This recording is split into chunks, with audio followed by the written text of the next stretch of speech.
Welcome to week 4 of Living on the Wire. And yeah, here's all.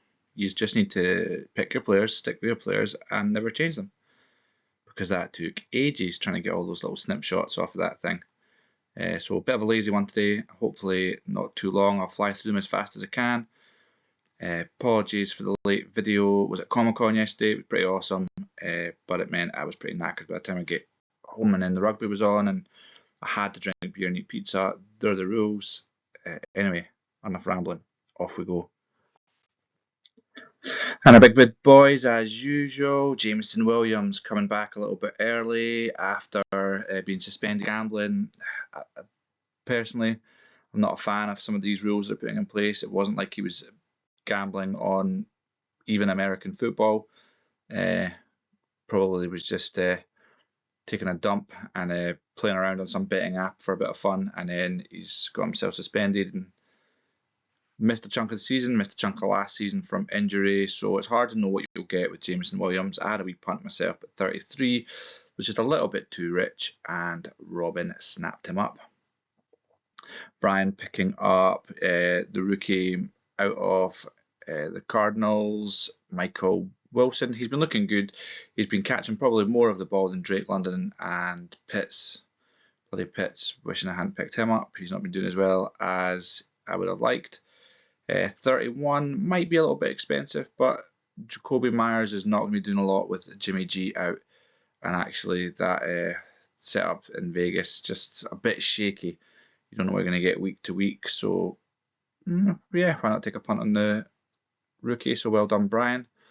And then Rob scooping up Sam Howell, who's having a better season than expected. Last couple of games have been cracking, and I think he's actually had 3 of his 5 games over 20 points and even one over 30 points. So for a backup quarterback, pretty impressive, really. Kind of wish I had him myself for my bye week. And then Michael Gallup's not exactly been blasting numbers out the park either, so not a bad trade. He was a wanted man. Do you know what? To cover you for a bye week at QB, that $30 might be looking all right. And then Robin again with $26, another wanted man in Jaleel McLaughlin. And yeah, why not? He's had a couple of good games. He was really good last week with Javonte Williams going out early in the game. He seemed to get more than Perine did. So if that continues, you've got a pretty decent number 3 running back to cover all your bye weeks. But time will tell. And then we still had a few more players that going for some cash money. Downey might be thinking he's maybe overpaid slightly for Tyler Boyd at the Bengals. The Bengals just haven't quite been getting it right recently, but perhaps a better chance than Josh Downs, although $15 with no one else wanting him is quite a lot of cash. And then Ertz for Everett, just scooping up tight end for the bye week. But you know what? Ertz has actually been doing all right, might even do better than Everett anyway, so he might be a player he hangs on to. And not a lot of money at $4. And then Downey again scooping up the Commanders instead of the Colts, which has already played. The Commanders have already played, and they got negative points. And Downey is playing me, so I'm absolutely delighted. And then the last 2 of the sort of usual slate of Wednesday waiver wire bids coming through. And Steve scooped up the Lions defense. They're playing better and better, not just the defense, but the whole team. They're looking good. It all seems to be coming together nicely for them. And also, Steve won't have to watch over his shoulder, holding on his beloved Bucks defense, where if they have a bad week, he's having a doubly bad week. So probably a smooth move for him, and the Lions were a wanted defense. And as I always say, kickers win games, kickers win prizes. So Telfie getting Kaimi Fairburn in instead of Graham Gano. Giants not just scoring enough points at the moment to really mean that their kicker's going to get a lot of action. So yeah, not a bad little change there for Nilpois. And then the aftermath. This is what happens when it's bye week time and people don't get the players they wanted when they were bidding. You've not got a choice to hang on to your players. You need the cover, so you've got to dive in. Zach Wilson, off the back of a good game, gets scooped up.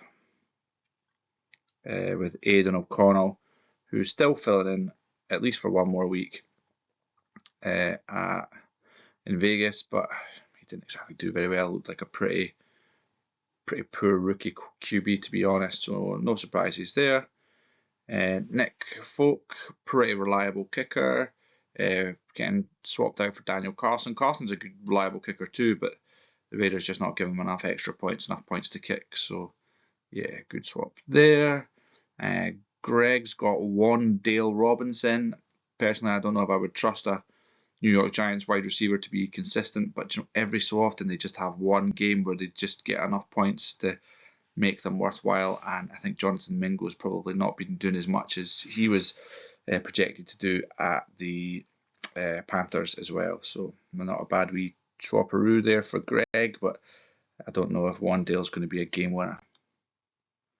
And then just as scooping around the rest, a few defense and kicker swaps, usually for bye weeks or just better matchups. Miami instead of the Browns, New England instead of Seattle, and Will Lutz as a kicker. Yeah, he's pretty consistent. If they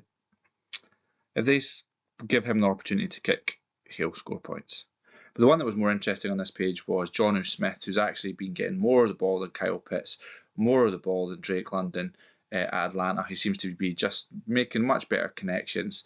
And so swapping him out for David Njoku, who's not really had a great start to the season anyway, I considered going for Jonnu Smith myself, but I didn't really want to be handcuffed with him and Pitts.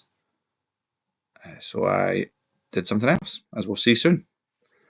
Luke scooping up Ronnie Rivers. Just a little punt and nothing, I suppose, just trying to find those running backs that are going to start moving up and catching more points.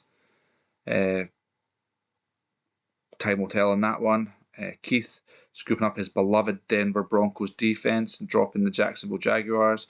Jaguars not been doing as well this year as probably predicted. Their defense not holding up particularly well in certain situations, so I think Keith just preferring to go for his beloved Broncos. Always a risk though when you're carrying your own team's D for that double loss, especially when it's the Broncos, buddy, but good luck to you. Andy Thorburn picking up Carlson and getting rid of big Cam Dick.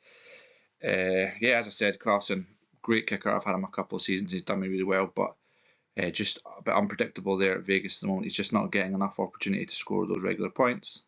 But if that turns around, then Andy's got himself a good kicker, and he wasn't the only one who was after him. Andy then also picking up Braxton Berrios instead of Joshua Palmer. Yeah, why not? Miami scoring points right, left and centre. Sometimes he's going to get some. He's not going to be the main man there. He's not going to blow up every week, but he might just every so often get a big score. And Joshua Palmer's not been sort of living up to expectations and will be out on his bye week. Then I scooped up Dalton Schultz. Donald Parham is probably going to see a bit less of the ball, and he also picked up a knock and went out. So just looking for that backup tight end, or preferably even a tight end that will just help me move on from Pitts, who's just not having the kind of season I'd hoped for. A couple more to smash through here. Luke's dropped Tutu Atwell, who with Cooper Kupp coming back is going to see less and less action. And Downey's scooped up Robert Woods and dropped Alan Lazard. Lazard's really just been doing nothing there in New Jersey with Aaron Rodgers out. And let's be honest, was only there because Rodgers asked for him to be there for a wee pal to hold his hand. Rashee Rice. Kansas City have got to make one of these wide receivers work, so why not Rashee Rice? Because they definitely don't really be doing much to Sky Moore and whoever else nonsense they've got there at the moment. And Elijah Moore's not exactly having the breakout season that he was hoping for at the Browns.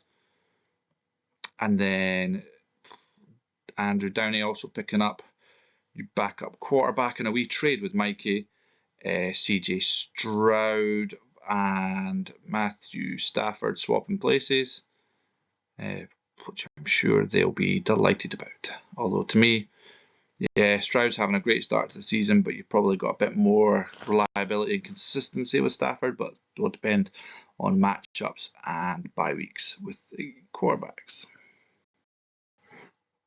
And a few more of the other guys to celebrate. Chase Claypool, who after his big move, Andy might be hoping for big things there.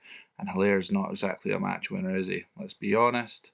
Joshua Palmer's getting picked up straight away again. Steve's hanging on to him until after his bye week, and Gallop's not exactly been galloping away at Dallas. I don't know much about this Blake Groupie kicker boy, but Keith seems to prefer him over Young Ho Koo, which I definitely think is going to be my porn star name when I retire and move to the finer life. And then Andy Thorburn picking up Jerick McKinnon, just a wee backup running back option, as Derek Carr just doesn't look good. He doesn't look fit, he doesn't look healthy, he looks injured, he looks tired. I get it, you want to be a big hard man, but come on, man. You're starting to let the rest of your team down if you can't really play the guitar. And we've got Brian, who picked up Deontay Johnson, just a little wide receiver option out of Pittsburgh, who, if they can get their act together, might start scoring points, but Latavius Murray's not exactly been very consistent either. And then, once more, Brian, just in case that wide receiver backup plan doesn't work, he's got a backup for his backup plan in Nick Westbrook-Ikhine, who he brings in, who's, yeah, again, sometimes will pick you up that 7 or 8 points to just help you on a bye week, but not about to change the game. And finally, the Big Spender Award goes to Robin at the Claymores, spending over half her waiver wire budget just in the first slide alone, picking up 2 expensive players in the big bid boys round, and that's her money spent. Well, she's got a bit left, but now we're all just looking around for that next big injury or that next big player coming back, and then we'll see if we can get another big massive bidding war. But I can't really think of anybody really that's going to whet that appetite. So hopefully that will mean the waiver wire will be a bit quieter and people will start looking for trades. We've not had massive amounts of trades and trade options yet, but fingers crossed, although I believe one did just go through this week. Anyway, as always, may the fantasy gods be kind, except to Downey, who are already being mean, but I hope they get even meaner, buddy. I hope you blow it. And I'll speak to you all later. Bye.